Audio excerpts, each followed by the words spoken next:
Salut, j'espère que vous allez tous très bien. Un petit message pour vous rappeler qu'on se pose et on cause est toujours un podcast indépendant.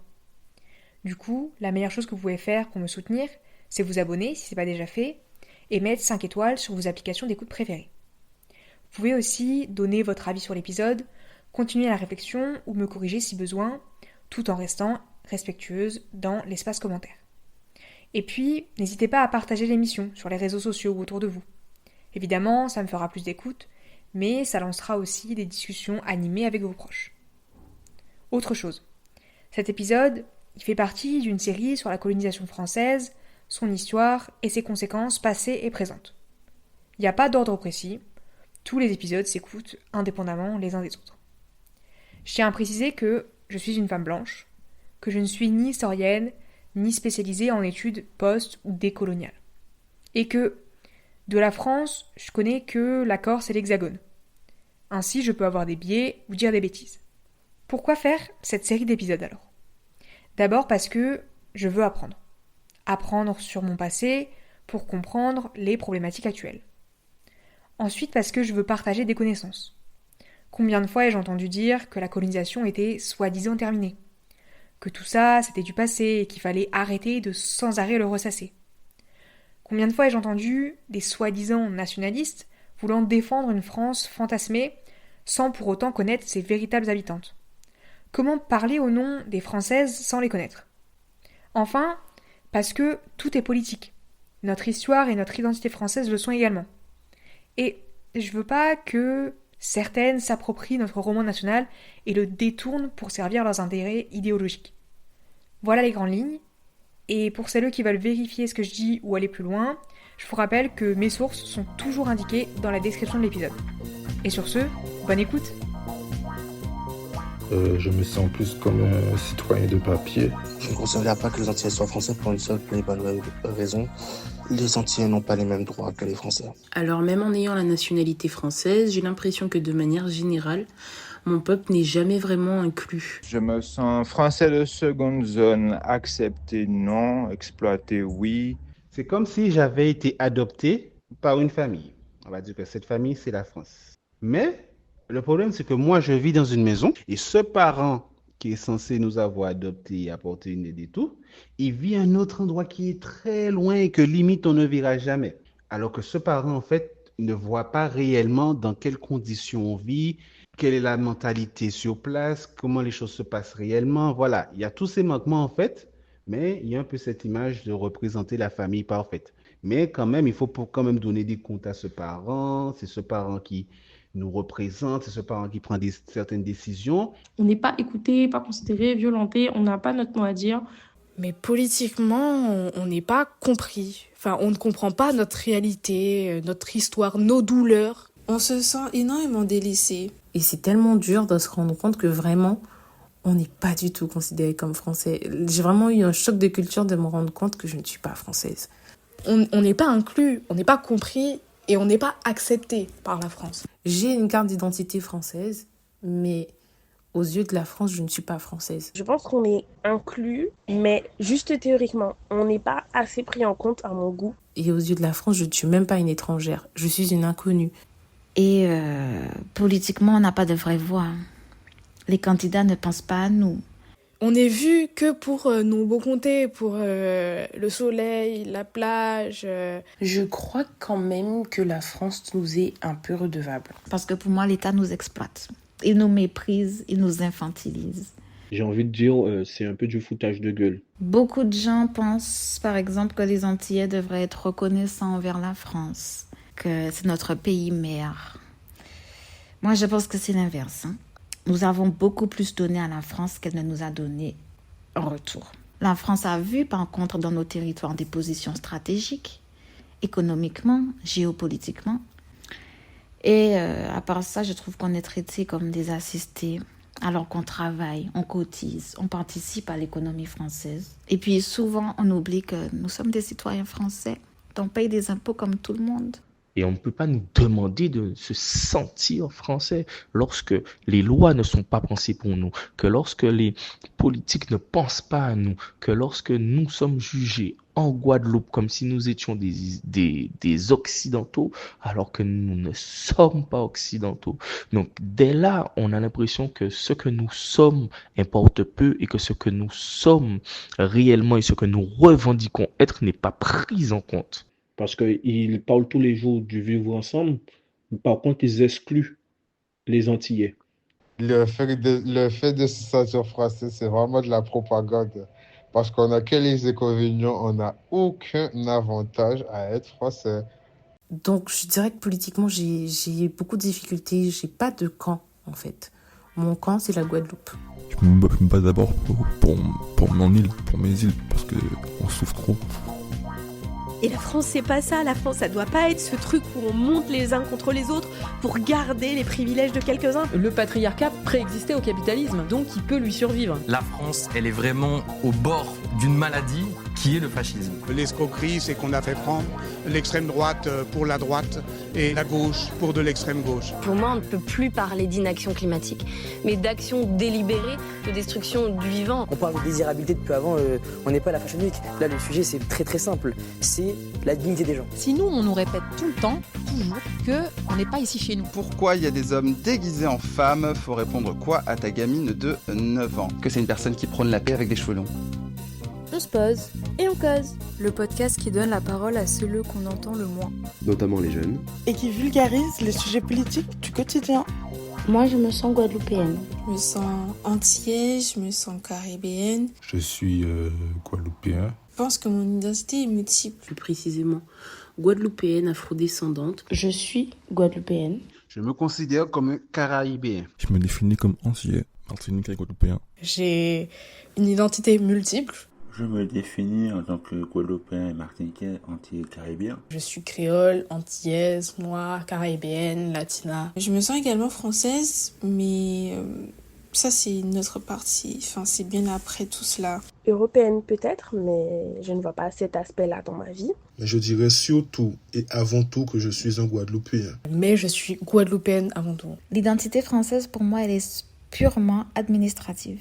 Donc on va dire que la France métropolitaine, je ne connais que de nom, ce que je vois à travers les réseaux à la télé. Parce que nous n'avons pas les mêmes priorités et les mêmes valeurs qu'en France hexagonale. Je ne dis pas que nous sommes meilleurs. Tout est différent. On a une autre vision de la vie, une autre façon de vivre, de s'exprimer, de créer, de cuisiner, d'aimer, de se battre aussi. Je pense que ça se manifeste peut-être souvent dans mon style vestimentaire. Les vêtements, genre le madras. Dans mes bijoux. Voilà, j'ai toujours au moins un bijou avec ma petite carte de la Guadeloupe. Ce sentiment d'appartenance, je pense qu'il se manifeste tous les jours. Je vis au rythme guadeloupéen. Quand je parle la langue, quand je pratique la culture, ne serait-ce qu'en cuisinant des plats de chez moi, quand j'apprends sur mon histoire, quand je partage mon histoire. Je veux toujours représenter ma culture, je veux toujours apprendre aux autres sur la Guadeloupe. Puisque je parle créole, je mange créole, je pratique le groka, donc la danse traditionnelle guadeloupéenne. Personnellement, je parle le créole. Quand je suis en Guadeloupe, il n'y a qu'en France hexagonale que je parle en français. D'ailleurs, quand je m'énerve, je parle en créole parce que c'est beaucoup plus naturel, beaucoup plus fluide pour nous. C'est quelque chose qui se perd chez les générations, chez ma génération. Mon drapeau, il est rouge, vert, jaune. Et effectivement, c'est le premier drapeau si demain je suis dans une compétition que je vais porter.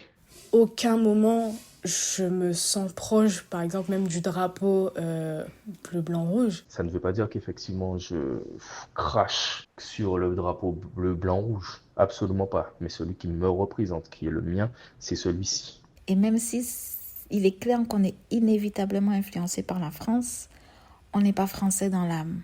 On est autre chose. Et cette identité-là, elle est souvent invisibilisée ou niée. Et c'est ce qui est dommage. C'est le 3e épisode de ma série sur la colonisation française, son histoire et ses conséquences. Et aujourd'hui, je vous retrouve à plus de 6000 km de Brest. Et pour vous donner une idée, 6000 km, c'est 6 allers-retours entre Paris et Brest. 6000 km, c'est aussi la distance qui sépare Brest de Basse-Terre, chef-lieu de la Guadeloupe, aussi appelée Karoukera par les communautés autochtones. Avant d'aller plus loin, 2 petites choses. Déjà, je veux vraiment remercier toutes les personnes qui ont accepté de partager leurs témoignages avec moi, qu'elles soient martiniquaises ou guadeloupéennes. Je suis entrée en contact avec des personnes extrêmement bienveillantes qui m'ont fait confiance et j'espère vraiment que cet épisode leur plaira. Ensuite, je vous conseille d'aller écouter l'épisode sur la Martinique qui finalement complète pas mal celui-là. Et voilà, c'est parti. Donc la Guadeloupe, c'est un département français depuis 1946 et un département et une région d'outre-mer depuis 2003, faisant un peu moins de 2000 km². Pour vous donner une échelle de grandeur en termes de superficie, la Guadeloupe, elle pourrait être comparée au département de l'Essonne. Géographiquement maintenant, la Guadeloupe, c'est un archipel de 7 îles situées dans la mer des Caraïbes. Politiquement, la Guadeloupe, elle est représentée depuis 2011 par 3 sénatrices. Dominique Théophile, élu en 2017, vice-président de la Commission des affaires sociales et membre du groupe Rassemblement des démocrates progressistes et indépendants, qui, entre nous, n'a pas grand-chose de progressiste. Ensuite, Solange Nadil, élue en 2023, et également membre du groupe Rassemblement des démocrates progressistes et indépendants. Et enfin, Victorien Lurel, élu en 2017, vice-président de la délégation sénatoriale aux Outre-mer, et membre du groupe socialiste, écologiste et républicain. À l'Assemblée nationale maintenant, la Guadeloupe est depuis 1986 représentée par 4 députés. Christian Baptiste, élu en 2022 et apparenté au groupe socialiste, Élie Califère, élu en 2022 et apparenté au groupe socialiste, Max Mathiazin, élu en 2017 et apparenté au groupe Liberté, Indépendant, Outre-mer et Territoire, et Olivier Servat, élu en 2017 et apparenté au groupe Liberté, Indépendant, Outre-mer et Territoire. Enfin, la Guadeloupe, comme tous les territoires français, elle est aussi représentée au Parlement européen. Et je sais pas si vous savez comment sont élus les eurodéputés, mais en gros, tous les 5 ans, on vote pour des listes nationales. C'est ce qu'on appelle un scrutin proportionnel à un tour. Il n'y a donc pas de circonscription ou de représentante propre à la Guadeloupe. Par contre, il y a actuellement au Parlement européen un eurodéputé originaire de Guadeloupe, et c'est Rodi Tolassi.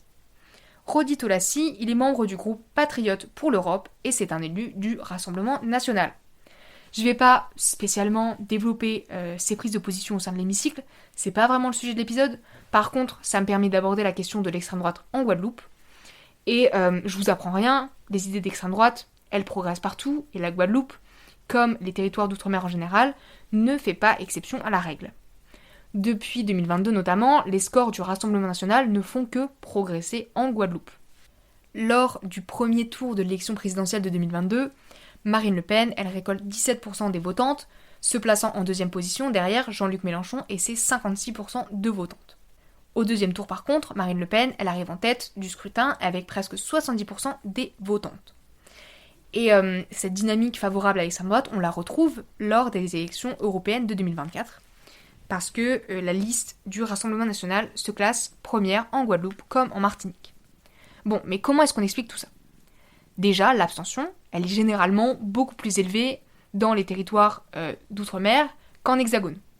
En Guadeloupe, par exemple, l'abstention, elle est quasiment 2 fois plus élevée qu'en hexagone. Ensuite, une très forte colère envers Emmanuel Macron et ce qu'il représente. Pour le dire autrement, la percée du RN, elle pourrait s'expliquer par le rejet des politiques menées par Emmanuel Macron ces dernières années. Est-ce que je suis en train de vous dire qu'Emmanuel Macron, il est en partie responsable de la montée de l'extrême droite en France ? Peut-être. Mais ça sera pour un autre épisode. Ce vote sanction à l'encontre d'Emmanuel Macron, il peut s'expliquer en partie par sa gestion de la crise sanitaire. En Guadeloupe, où près de 70% de la population était opposée à la vaccination, la période a été marquée par de fortes tensions entre pro-vaccins, anti-vaccins, anti-Macron et défenseuses de la liberté de circulation, favorisant la circulation de nombreuses fake news. Aussi, le sentiment de déclassement, l'explosion des inégalités, l'effondrement des services publics, le sentiment d'être les perdantes de la mondialisation, tout ça, ça joue un rôle important dans le vote en faveur du Rassemblement national. En effet, la Guadeloupe, comme d'autres territoires ruraux ou d'outre-mer, se sent complètement oubliée par les mesures socio-économiques proposées par les gouvernements successifs. Enfin, je voudrais souligner que le vote RN, il n'est pas l'apanage de la population blanche. En Guadeloupe, c'est un vote qui est loin d'être uniforme. Bref, tout ça c'est plutôt déprimant, on aura sûrement d'autres opportunités pour en parler, mais revenons à la Guadeloupe et plus particulièrement à son histoire. J'ai fait toute ma scolarité en Guadeloupe. J'ai été premier de ma classe en histoire et on n'a jamais appris l'histoire de la Guadeloupe. J'ai la chance de connaître mon histoire. Quand j'étais jeune, je pensais même que la Guadeloupe avait pas d'histoire. Je me disais, comment ça se fait on habite quelque part qui est aussi calme? Pour être franche, je dirais pas que je connais véritablement l'histoire de mon île. Je connais une partie, mais pas toute mon histoire. Alors moi j'ai la chance de connaître mon histoire, c'est vrai que c'est pas le cas de tout le monde. Personnellement, je fais de très longues recherches sur l'histoire, donc oui, moi je connais mon histoire, mais j'ai pas l'impression que c'est une généralité. J'ai toujours assez bien connu mon histoire, je pense, déjà à travers l'école. J'ai eu la chance d'avoir un professeur qui était incroyable en histoire et géographie. Je ne considère pas que notre histoire est réellement apprise. Je dirais que je connais que les gros titres, c'est-à-dire ce qu'on a vu à l'école. Alors concernant mon histoire, je pense que je ne connais pas tout et que personne ne connaîtra jamais tout parce que certaines choses ont été effacées, modifiées, etc. Notre histoire, elle est minimisée, voire invisibilisée. Et l'école ne nous donnera pas assez d'informations pour pour comprendre notre histoire totalement. Puisque malheureusement, encore aujourd'hui, on nous cache des choses. C'est pour ça que je fais des recherches pour mieux connaître mon histoire et le partager. Et moi, mes recherches se passent par les livres. Alors, vous avez les parents qui nous ont parlé. On a les grands-parents qui nous ont raconté des choses. Parce que j'ai grandi dans une famille qui est très proche de l'histoire, de la culture. Donc, on allait souvent aux archives. On a fait ce travail de recherche sur nos ancêtres. Parce que ce que je connais de mon histoire, c'est mes parents qui me l'ont appris. Par mes grands-parents aussi. Par certains amis, mes grands-parents, en tout cas des anciens, qui ont la chance encore de pouvoir nous transmettre leurs connaissances. Et je trouve ça important de garder ça jusqu'au bout, de garder en tête d'où on vient et qu'est-ce qui s'est passé, qu'est-ce qu'on a fait à nos ancêtres pour pas répéter les mêmes erreurs. On ne parle pas de notre histoire parce que parler de notre histoire, c'est reconnaître un génocide qui a été créé par les colons français. Donc c'est pouvoir reconnaître que nous sommes français par le crime. Ouais, je pense que c'est très important de connaître son histoire. Ça permet en fait de savoir qui on est, d'où est-ce qu'on vient, et de mieux comprendre notre place dans le monde. Et malheureusement, ça c'est depuis la nuit des temps. Donc notre histoire n'est pas su par nous-mêmes. Nous ne connaissons pas notre histoire. Nous ne savons pas d'où nous venons. Je pense que c'est hyper important de connaître son histoire. Parce que déjà, pour pouvoir savoir où tu vas, faut savoir d'où tu viens. C'est débile, mais c'est vrai, genre. On gravite autour de notre histoire. C'est ancré dans notre sang, dans notre chair, c'est ancré dans nos traditions, dans nos fêtes. C'est partout. Même si c'est passé quelque chose de négatif, je suis descendante de ces personnes qui ont subi cette histoire. C'est ce qui est paradoxal avec notre histoire, parce que quand on analyse l'histoire de la France, il y a beaucoup de trucs qui viennent t'expliquer que oui, faut pas oublier, faut se rappeler pour que ça se reproduise plus. Alors que parallèlement à ça, quand c'est chez nous, ils font tout pour qu'on l'oublie, ils font tout pour effacer l'histoire. Mais moi, aujourd'hui, je crois que se réapproprier son histoire, c'est un acte de résistance. Je pense que oui, c'est important de connaître son histoire. Parce que ça nous permet de comprendre, par exemple, la situation aux Antilles françaises. Ça permet de comprendre justement les dynamiques qui peuvent exister dans une société, et en particulier dans une société aussi plurielle que la société guadeloupéenne. Parce que sans histoire, sans mémoire, sans identité, un peuple est plus facile à contrôler. Comme disait Aimé Césaire, un peuple sans mémoire est un peuple sans avenir. Les Français y débarquent en Guadeloupe en 1635. À cette époque, l'archipel est habité par des communautés autochtones, notamment des Kalinagos, rapidement tués ou déportés sur les îles voisines. Les colons, au nom de la Compagnie des îles d'Amérique, prennent ainsi possession de l'archipel, y ramènent des esclaves venus d'Afrique pour développer, entre autres, la culture de la canne à sucre. Rapidement, la Compagnie des îles d'Amérique, elle est dissoute, et l'archipel passe sous l'administration directe du Royaume de France, devenant ainsi une colonie à part entière. L'économie de plantation s'y développe, fondée sur l'exploitation violente de la terre et de la main-d'œuvre asservie. À cela s'ajoute le Code noir qui, en 1685, vient formaliser le système esclavagiste, légitimant la traite et la déshumanisation des Africaines réduites en esclavage. Par la suite, de 1759 à 1763, la Guadeloupe elle est occupée par l'Angleterre, restituée à la France, puis brièvement occupée par l'Angleterre en 1794. Les troupes anglaises, elles quittent la Guadeloupe quelques mois plus tard, chassées par des esclaves, des personnes racisées libres surnommées les sans-culottes noires, et Victor Hugues, qui leur a promis la liberté. Effectivement, ce dernier proclame l'abolition de l'esclavage, met en place la liberté générale et fait juger de nombreux colons. Toutefois, malgré la résistance de figures comme Louis Delgrès ou Solitude, l'esclavage il est rétabli en 1802 sur ordre de Napoléon Bonaparte, marquant un retour à l'ordre colonial. En 1810, rebelote, les troupes anglaises envahissent à nouveau la Guadeloupe et l'archipel elle est ensuite brièvement cédée au royaume de Suède avant d'être rendue à la France en 1815. En 1848, l'esclavage il est définitivement aboli. Cependant, ce sont bien les anciens propriétaires d'esclaves qui reçoivent des indemnités financières de la part de l'État français, tandis que les anciennes esclaves, elles, n'obtiennent aucun soutien. Ces dernières refusent donc de travailler à nouveau pour leurs anciens maîtres, et c'est dans ce contexte que les propriétaires de plantations se tournent vers le système de l'engagisme. Des travailleuses venues d'Afrique et d'Asie, de Chine, mais surtout d'Inde, sont donc recrutées pour remplacer les anciennes esclaves. Entre précarité extrême, contrats abusifs et violences quotidiennes, les conditions d'arrivée, de vie, de travail correspondent en tout point à celles des esclaves d'antan. De plus, ce système y met en concurrence les anciennes esclaves avec les travailleuses engagées, accentuant les divisions au sein de la population racisée guadeloupéenne. Bref, ce système d'engagisme y prend fin à la fin du 19e, tout en laissant derrière lui de profondes traces dans la mémoire collective guadeloupéenne.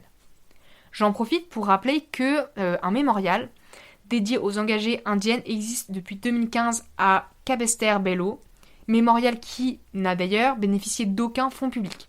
Peut-être qu'il serait temps pour l'État français de reconnaître enfin ce système d'engagisme pour ce qu'il était réellement, c'est-à-dire une forme d'esclavage déguisé dont les conséquences continuent de peser sur les descendantes d'engagés. Bref.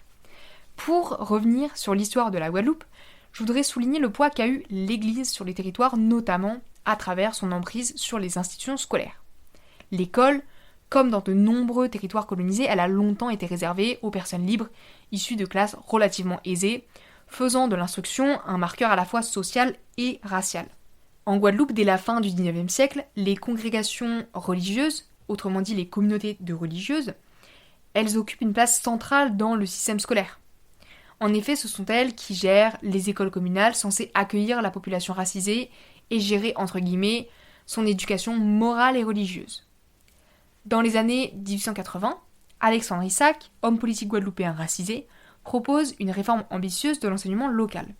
Il milite notamment pour une école primaire publique gratuite et obligatoire, pour la création d'un enseignement agricole et professionnel, et pour l'instauration du brevet élémentaire ou supérieur comme condition pour devenir institutrice. Si plusieurs de ces idées sont progressivement adoptées, certaines, comme celle qui prônait l'égalité de traitement entre les genres, sont refusées par le gouverneur colonial. Par la suite, les lois Ferry de 1881 et 1882 viennent renforcer ce modèle scolaire, et le nom d'Alexandre Isaac tombe dans l'oubli, tandis que celui du raciste qu'est Jules Ferry reste bien connu. Bref. Sur le papier, la sécularisation du personnel enseignant dans les écoles primaires, publiques, elle est actée en 1886. Toutefois, en Guadeloupe, à cause de réalités locales, elle ne se met en place qu'en 1890. En effet, à l'époque, il n'existe pas de structure de formation pour les institutrices laïques. Pour vous donner une idée, la première école normale d'instituteurs, elle n'ouvre qu'en 1888 à Basse-Terre. De plus, il n'y a pas assez d'établissements scolaires pour répondre aux besoins de la population, et les communes n'ont souvent ni les moyens financiers, ni les infrastructures pour en créer de nouveaux. Sans surprise, ce sont les descendantes d'esclavagisés, soit environ 70% de la population, et notamment les filles, qui ont le moins accès à l'éducation. Enfin bref, entre 1880 et 1890, le nombre de personnels des écoles publiques augmente de 60%, mais la mainmise des congrégations reste forte. Les femmes, surtout, peinent à se former, faute d'écoles normales féminines, de soutien financier, et face à la faible valorisation de l'instruction des filles. Mais comment expliquer cette emprise durable des congrégations religieuses en Guadeloupe ? Tout simplement par la solide alliance entre pouvoir colonial et clergé. Ce n'est d'ailleurs que lorsque les premières élites racisées accèdent aux sphères politiques que celles-ci appliquent enfin des lois contre les congrégations religieuses. Ainsi, c'est seulement en 1887 et 1890 que les écoles de garçons se laïcisent, et entre 1901 et 1905 pour les écoles de filles. J'ajouterai aussi, et ça vous rappellera peut-être l'épisode sur la Guyane, que jusqu'en 1867, l'État français y finance les déplacements des congrégationnistes dans les campagnes pour évangéliser les populations rurales. De plus, jusqu'en 1871, l'État il continue de subventionner indirectement l'enseignement religieux par le biais d'une subvention comprise dans le traitement du personnel des cultes. Voilà. Bref, faisons un saut dans le temps et passons directement au XXe siècle. Ce siècle, il est marqué par au moins 9 affrontements mortels entre les forces de l'ordre et la population guadeloupéenne, symbolisant une longue histoire guadeloupéenne contre l'oppression coloniale et de classe. Sachez que si je ne parle pas longuement de chaque affrontement, c'est pas pour minimiser leur importance, mais plutôt parce que j'ai galéré à trouver des infos dessus. Bref, le premier a lieu en 1900 à Saint-Marthe et fait 3 mortes. Ensuite, en février 1925, à Duval, les forces de l'ordre tuent 6 personnes. En 1930, à Bonne-Mère, puis aux Abîmes, 1 et 2 personnes sont tuées. En 1936, à Saint-Louis de Marie-Galante, 2 autres personnes sont tuées. En 1943, rebelote, 1 personne est tuée à Basse-Terre et une autre à Port-Louis. En 1952, à La Moule, les forces de l'ordre tuent 4 personnes.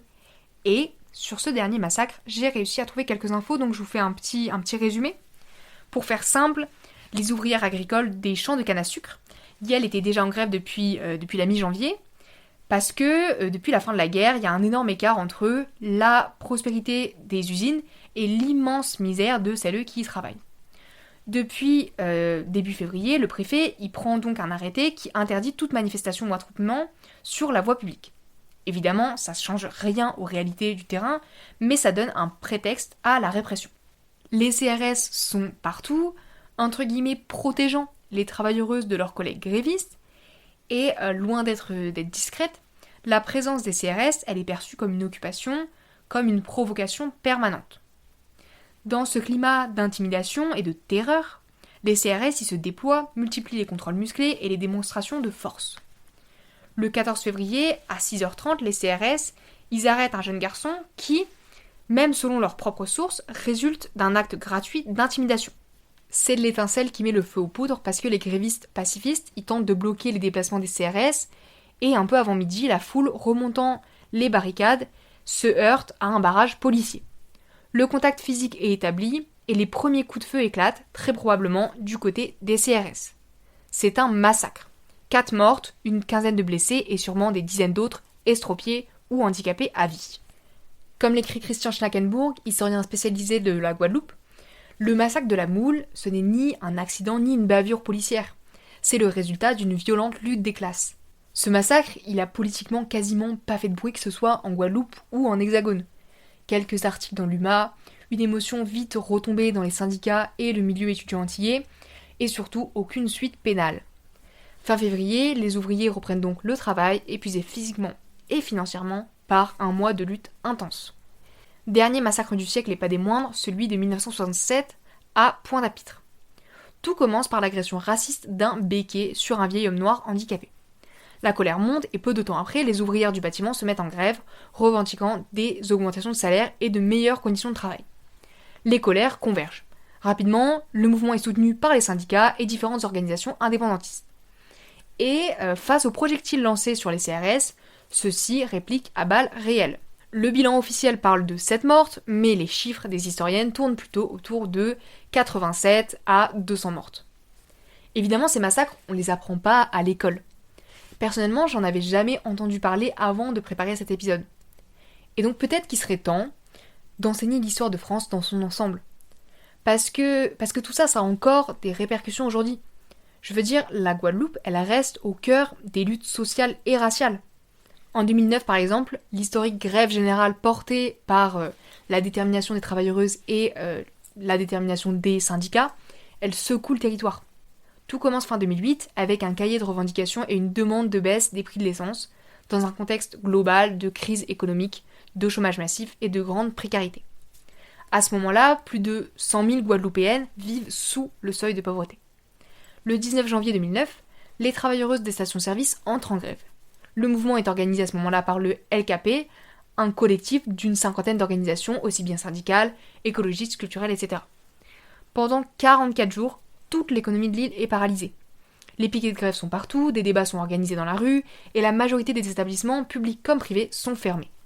Plusieurs milliers de personnes sont dans la rue, dénonçant la vie chère, le système économique hérité de la colonisation et la mainmise des béquets. Le 17 février, Jacques Binot, militant guadeloupéen, est abattu.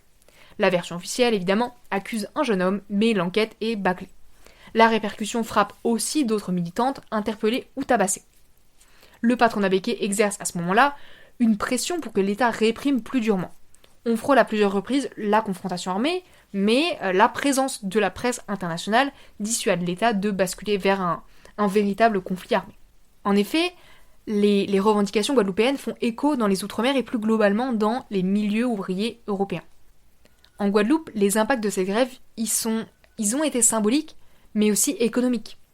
L'économie classique, elle a été paralysée, tandis que les petits commerces et l'économie vivrière, elle s'est développée. Le 26 février et le 4 mars 2009, des accords promettent aux salariés du privé une augmentation de 200 € au SMIC, et il faudra continuer de lutter pour faire appliquer ces accords. Cette grève, elle me permet de souligner deux choses. D'abord, la présence massive des femmes, rappelant qu'elles sont aussi des travailleuses précaires. Ensuite, le rôle de l'UGTG, l'Union Générale des Travailleurs de Guadeloupe, syndicat majoritaire en Guadeloupe, né après les émeutes de 1967, et principale force indépendantiste de l'île. Ce syndicat y dénonce le racisme, la domination matérielle et symbolique des béquets, l'exclusion des indépendantistes du champ de compétition politique légitime et la dépendance vis-à-vis de l'Hexagone. Aujourd'hui encore, l'UGTG reste une force ouvriériste qui défend la mémoire de l'esclavage et organise des formations pour déconstruire les stéréotypes et transmettre une histoire occultée. Tant qu'on parle de militantisme et d'indépendance, parlons un peu du drapeau guadeloupéen. Le drapeau bleu à fleur de lys, celui des emojis, il est très très contesté parce qu'il fait carrément référence à la monarchie et à l'empire colonial. Il existe toutefois un autre drapeau, souvent arboré par celles qui revendiquent leur fierté guadeloupéenne. C'est celui de l'Union populaire pour la libération de la Guadeloupe, adopté en 1978. Pour vous donner une idée, il reprend les couleurs du panafricanisme et ressemble un peu au drapeau du Suriname avec une bande rouge au milieu, 2 bandes blanches, 2 bandes vertes et une étoile jaune sur la gauche.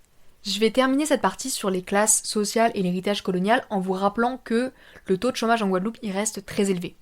En 2023, il atteint 19% contre 9% dans les Hauts-de-France, pourtant la région hexagonale la plus touchée par le chômage.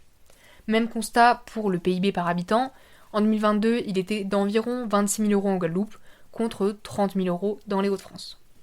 En fait, les services publics ils s'écroulent littéralement en Guadeloupe. Et si ce sujet vous intéresse, je vous conseille la vidéo de Blast, publiée en février 2025 sur YouTube, et intitulée Guadeloupe, l'hôpital public en état de mort clinique. D'ailleurs, en parlant de Blast, je voudrais vous parler rapidement du travail de Thierry Gadot, que je remercie pour ses explications, et qui enquête depuis plusieurs années sur l'eau en Guadeloupe. En effet, même l'ONU tire la sonnette d'alarme parce que la qualité et la disponibilité de l'eau potable en Guadeloupe sont catastrophiques. Présence trop élevée de métaux, mais aussi de matières fécales, c'est franchement désastreux.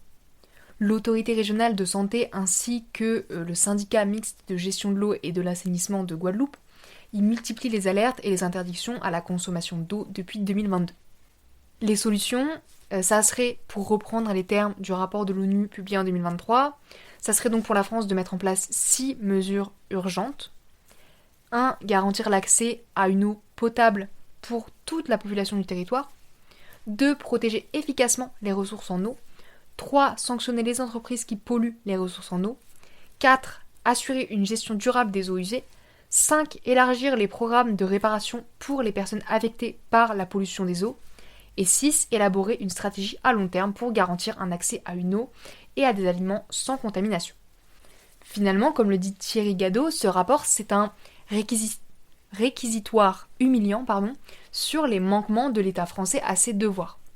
Parce que oui, en droit international, c'est l'État qui est censé être le garant de l'accès à l'eau potable. Et là, on est loin du compte.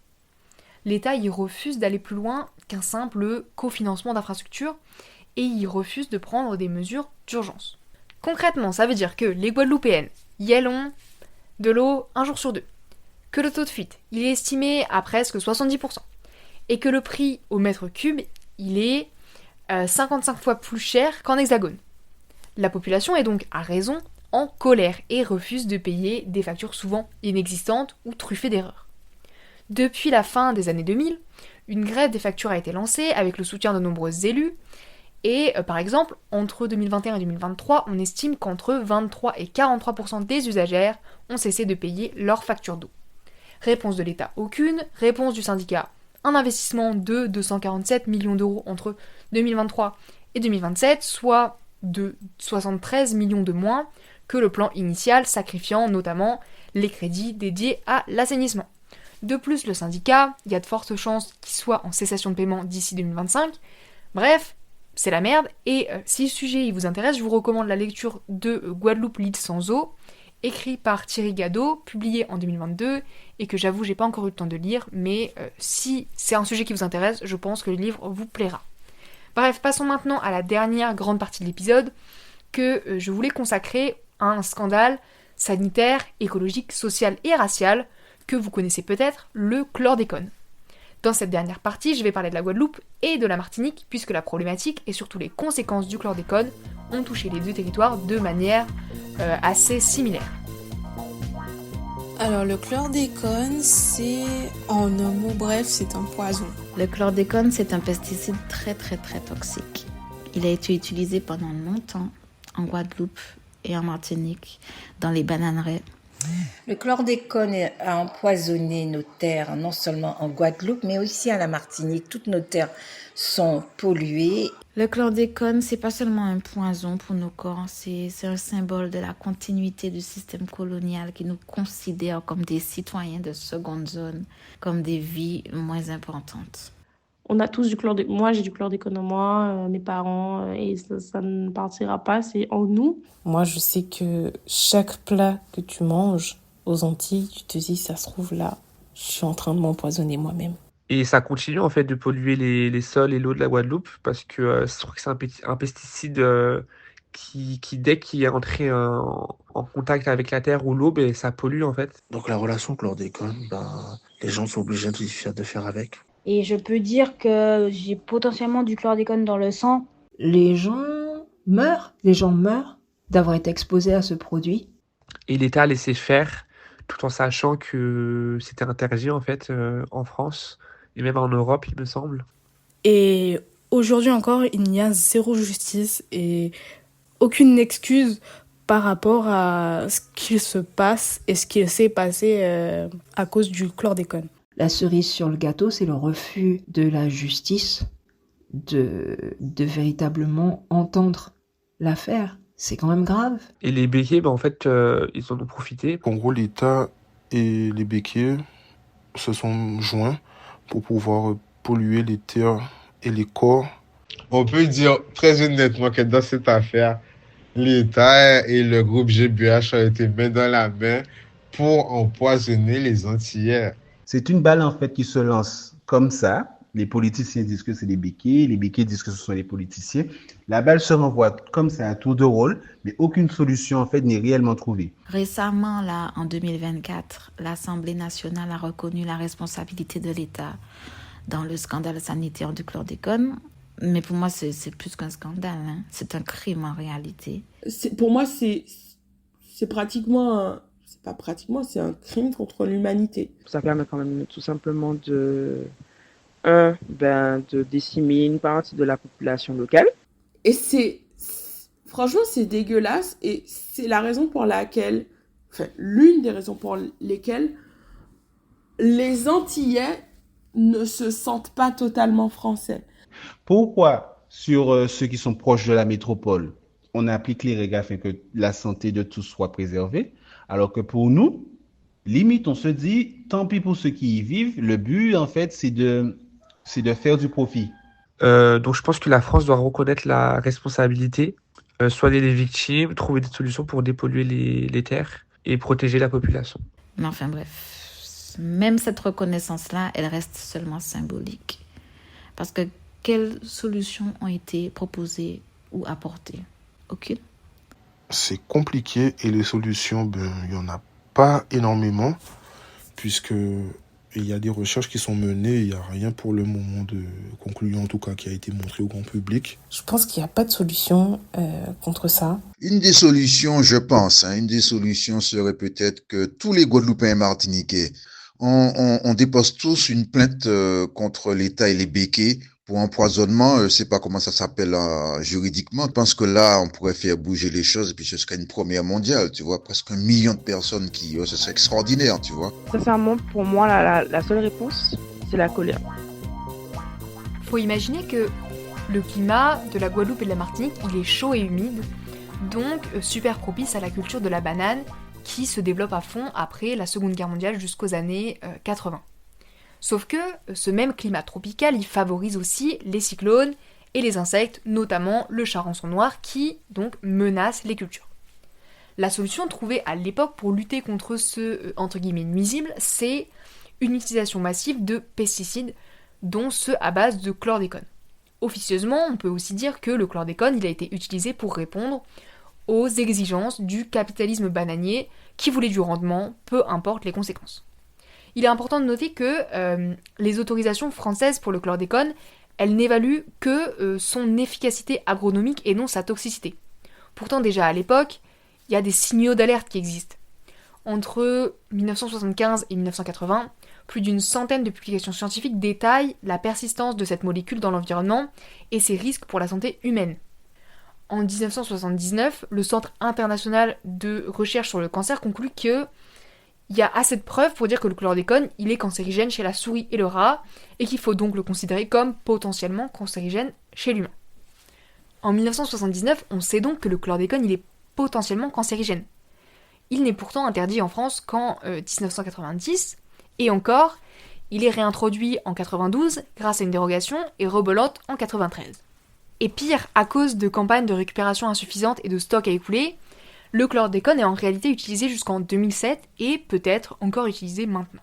Ces dérogations prises par l'État, elles renforcent le sentiment d'une citoyenneté de seconde zone pour les populations antillaises.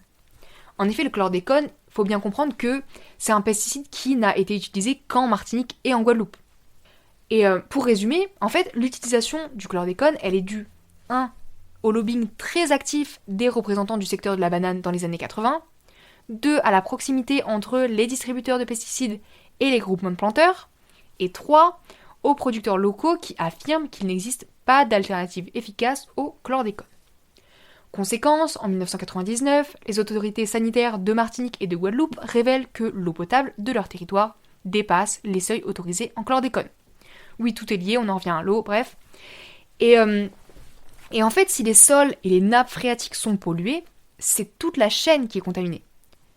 Pour vous donner une autre ampleur du scandale, plus de 15% du chlordécone produit dans le monde a été utilisé en Martinique et en Guadeloupe. Pourtant, la Martinique et la Guadeloupe, ce n'est que 0,0018% des terres émergées mondiales. Je sais pas si on se rend compte, mais c'est une dinguerie. Bref, vous l'aurez comprise, les conséquences, elles sont toujours actuelles. Tous les végétaux sont contaminés, certains plus que d'autres, comme par exemple les légumes racines. Ensuite, les animaux qui broutent sur des sols pollués sont aussi contaminés. Et la pêche, elle est tellement encadrée que la filière aquacole en eau douce, elle a quasiment disparu. En fait, le chlordécone, il a fragilisé toute une économie locale. Parce que les productrices, elles n'ont pas été indemnisées correctement et beaucoup peinent à se reconvertir. Et pareil, ça a aussi impacté les circuits informels, comme les ventes en bord de route ou l'autoproduction, qui sont pourtant essentiels pour les populations les plus précaires. Bref, résultat, les Antillaises consomment de plus en plus de produits importés à l'encontre des injonctions à consommer local. Côté santé maintenant, c'est une hécatombe silencieuse. Plus de 90% des Antillaises ont du chlordécone dans le sang. Les cancers de la prostate sont par exemple 2 fois plus fréquents qu'en hexagone. Chez les enfants, on observe des troubles du développement moteur, cognitif et comportemental.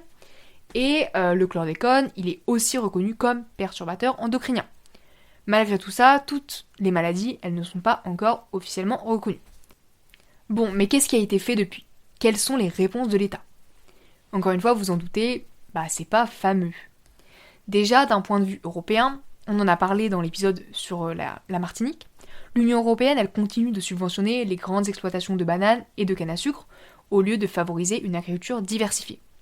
Le scandale du chlordécone, il est donc aussi profondément colonial, lié à la mainmise historique des béquets sur l'économie locale. Ensuite, en 2019, un rapport de l'Assemblée nationale parle finalement de scandale d'État et reconnaît l'implication des distributeurs et des groupements professionnels. Ce rapport, il liste 49 recommandations, mentionne aussi bien le besoin d'un plan de dépollution des terres, la traçabilité des produits alimentaires et l'indemnisation des pêchereuses et des agricultrices. Pour résumer, ce rapport, il propose une loi d'orientation pour sortir du chlordécone, soulignant le besoin de transparence, de communication, d'éducation et d'analyse. Aussi, il existe les plans chlordécone. Le premier, il s'étale de 2008 à 2010 et est divisé en 4 axes. Le deuxième, de 2011 à 2014, en 4 axes aussi. Le troisième, de 2014 à 2020, également en 4 axes. Et enfin le dernier, de 2021 à 2027, divisé en 6 axes, communication, socio-économique, recherche, formation/éducation, santé/travail et santé/environnement/alimentation.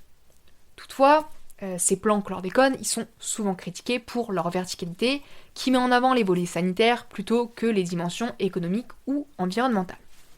Ensuite, en 2024, à l'Assemblée nationale, un texte est adopté reconnaissant la responsabilité de la France dans l'empoisonnement des Antilles françaises jusqu'en 1993. Ce texte y prévoit une indemnisation et a une valeur symbolique forte. L'auteur de ce texte, c'est Élie Califert, député de la Guadeloupe dont on a parlé tout à l'heure. Et je pense qu'il faut aussi mentionner l'amendement de Sandrine Rousseau, députée écologiste, qui propose l'application du principe de pollueur-payeur pour alimenter un fonds de réparation, amendement qui a d'ailleurs été adopté. J'en profite pour glisser que la droite et l'extrême droite se sont abstenus de voter le texte et que la majorité présidentielle voulait limiter le texte à, je cite, une part de responsabilité de l'État. Enfin, en 2025, la Cour administrative de Paris, elle condamne l'État à indemniser les Guadeloupéennes et Martiniquaises pour ce qu'on appelle le préjudice d'anxiété, c'est-à-dire la souffrance liée à la peur de tomber malade après avoir été exposé à un produit dangereux. Attention toutefois, malgré une décision inédite, c'est une victoire partielle parce que moins de 1% des plaignantes ont été indemnisées.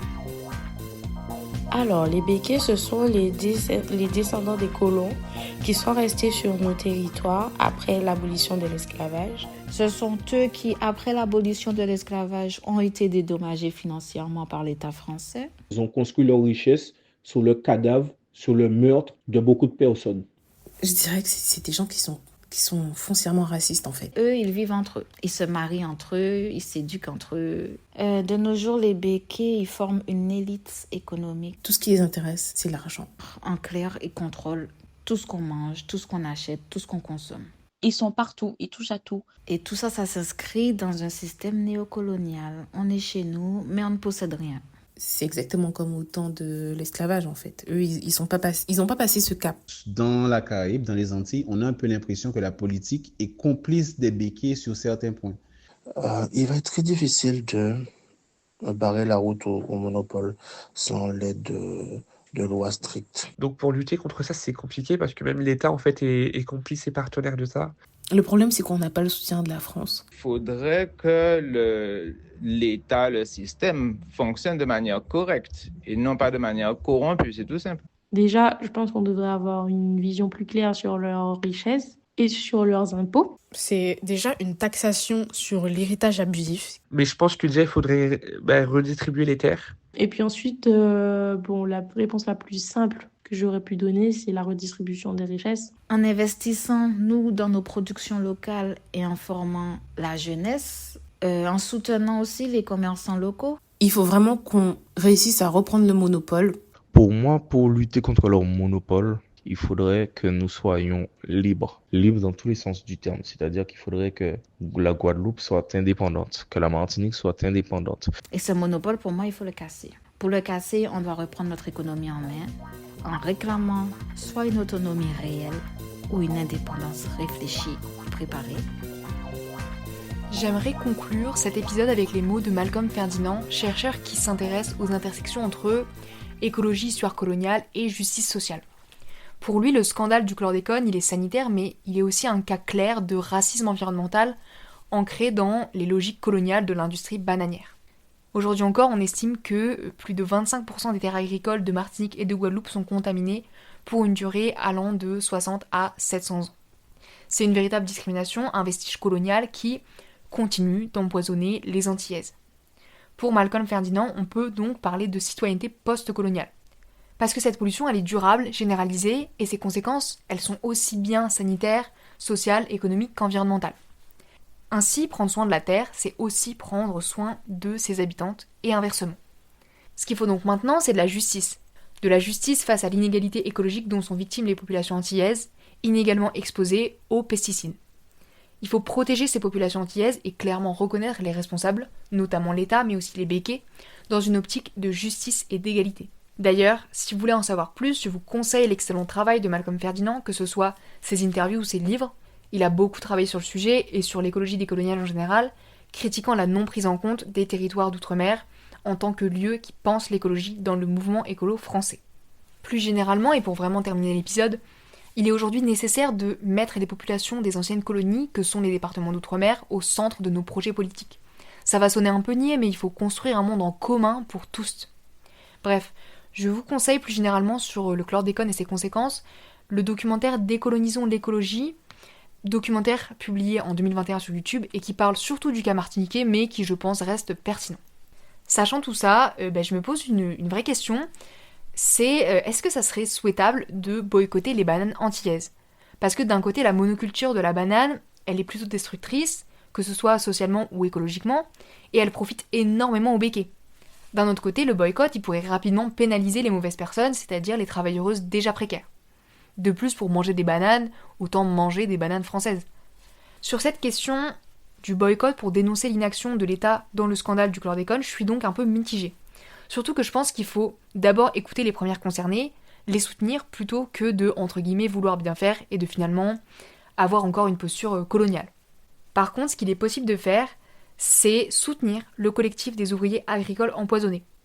Le collectif, il a 11 grandes revendications, dont la gratuité du test de chlordéconémie, la prise en charge des soins médicaux des ouvrières agricoles, la revalorisation des retraites des ouvrières agricoles. Je vous mets le lien de leur cagnotte dans mon lien Linktree.